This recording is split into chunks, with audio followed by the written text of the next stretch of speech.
pn16. Q. The nurse is caring for a gravida 1 admitted in labor, which finding would suggest the need for an internal fetal monitor. A. The cervix is dilated 5 centimeters. B. The fetal heart tones are difficult to assess using the external toco monitor. C. The fetus is at station 0. D. Contractions are every 3 minutes. Rationale: there are only a few reasons to apply an internal monitor if the fetus is in distress or if the fetal heart tones cannot be assessed using the external monitor.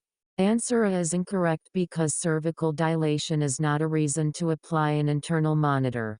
Answer C is incorrect because the fact that the fetus is at 0 station is not a reason to apply an internal monitor. Answer D is also incorrect because noting contractions every 3 minutes is not a reason to apply an internal monitor. It is not necessary for a scalp electrode placement, as long as the membranes are still intact. Q. The nurse is caring for a client with a history of diverticulitis. The client complains of abdominal pain, fever, and diarrhea. Which food was responsible for the client's symptoms? A. Mashed potatoes. B. Steamed carrots. C. Baked fish. D. Whole grain cereal.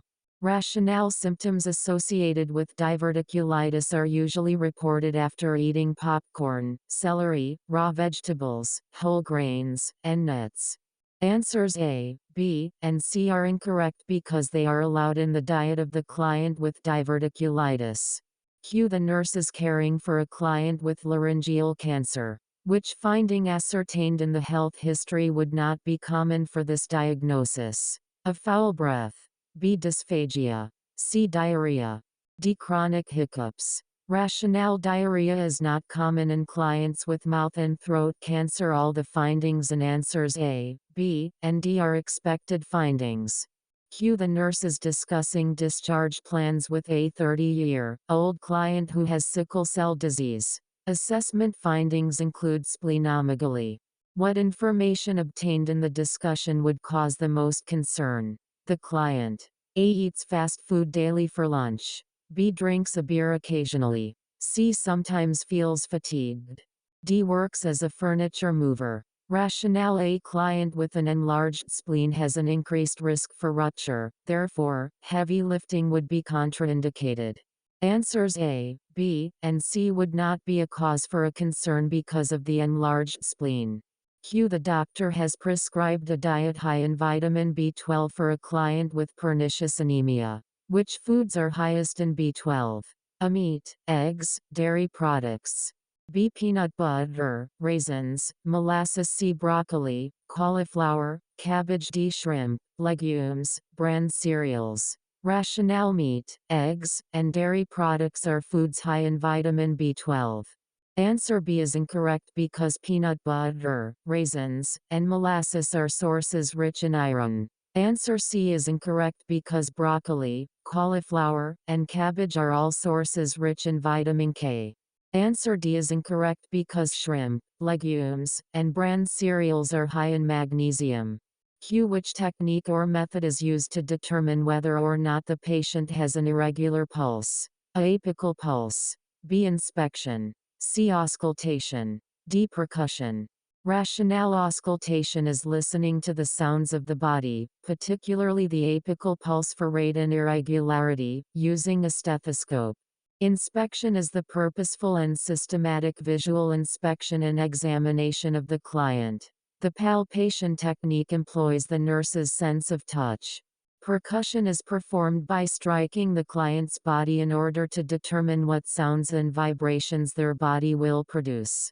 Q. The physician has ordered cultures for cytomegalovirus, CMV. Which statement is true regarding collection of cultures for cytomegalovirus? A. Stool cultures are preferred for definitive diagnosis.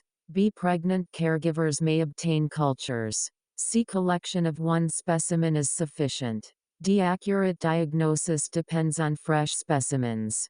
Rationale: fresh specimens are essential for accurate diagnosis of CMV. Answer A is incorrect because cultures of urine, sputum, and oral swab are preferred.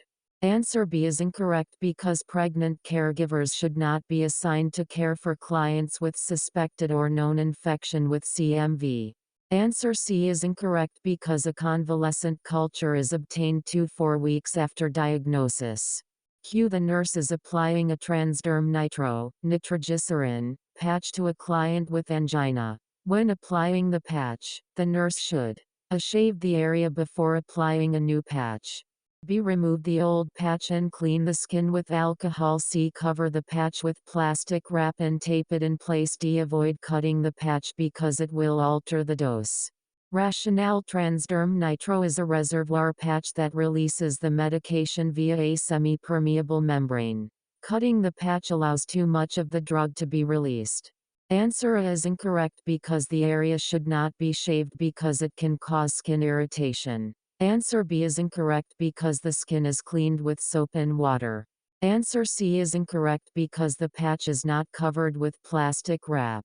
Q. You are preparing a sterile field for a operating room surgical procedure. When should you stop the preparation of the sterile field? A.